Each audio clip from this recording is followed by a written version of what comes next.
ফেনীতে বিস্ফোরক পরিদপ্তরের লাইসেন্স ছাড়াই যত্রতত্র বিক্রি হচ্ছে এলপিজি গ্যাসের সিলিন্ডার। জেলা শহর সহ গ্রামাঞ্চল ও পাড়া মহল্লায় বিক্রি হচ্ছে ঝুঁকিপূর্ণ এসব সিলিন্ডার।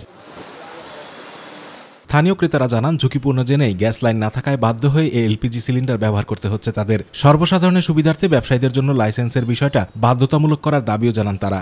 আমারও এই গ্যাস সিলিন্ডারগুলো বিক্রি করার ব্যাপক আগ্রহ আছে, আমিও ব্যাপকভাবে বিক্রি করতে চাই।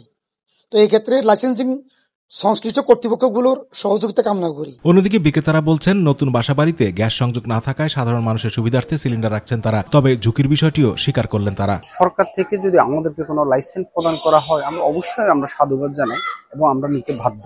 আমরা কোম্পানি থেকে অল্প অল্প লই বিক্রি করি। কোম্পানি যদি আমাদেরকে লাইসেন্স দেয় আমরা বিশালভাবে এটা সেল দমু। আইনের তোয়াক্কা না করে হোটেল, রেস্টুরেন্ট, চায়ের দোকানে চুলার পাশে মজুদ রেখে কিংবা পান সিগারেটের দোকানে বিক্রি ও ব্যবহার করা হচ্ছে এলপিজি সিলিন্ডার। এতে যে কোনো সময় বিস্ফোরণ ঘটতে পারে।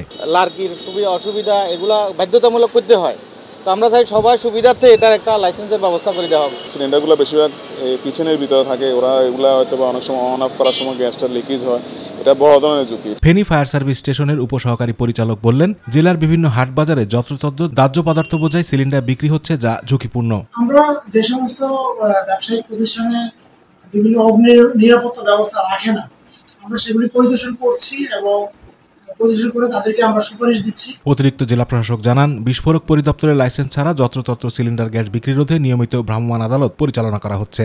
যত্রতত্র গ্যাস সিলিন্ডারের বিষয়টি হলো যে কোনো বিস্ফোরক পদার্থ বিক্রি করতে হলে সেখানে বিস্ফোরক পরিদপ্তর কর্তৃক লাইসেন্সের একটি বিষয় আছে এবং আমাদের যারা এই কাজটি করছেন তাদের বিরুদ্ধে আমাদের নিয়মিত মোবাইল কোর্ট অভিযান পরিচালনা করা হয় জেলা প্রশাসনের পক্ষ থেকে। আতিকুর রহমান তিতাস, মাই টিভি।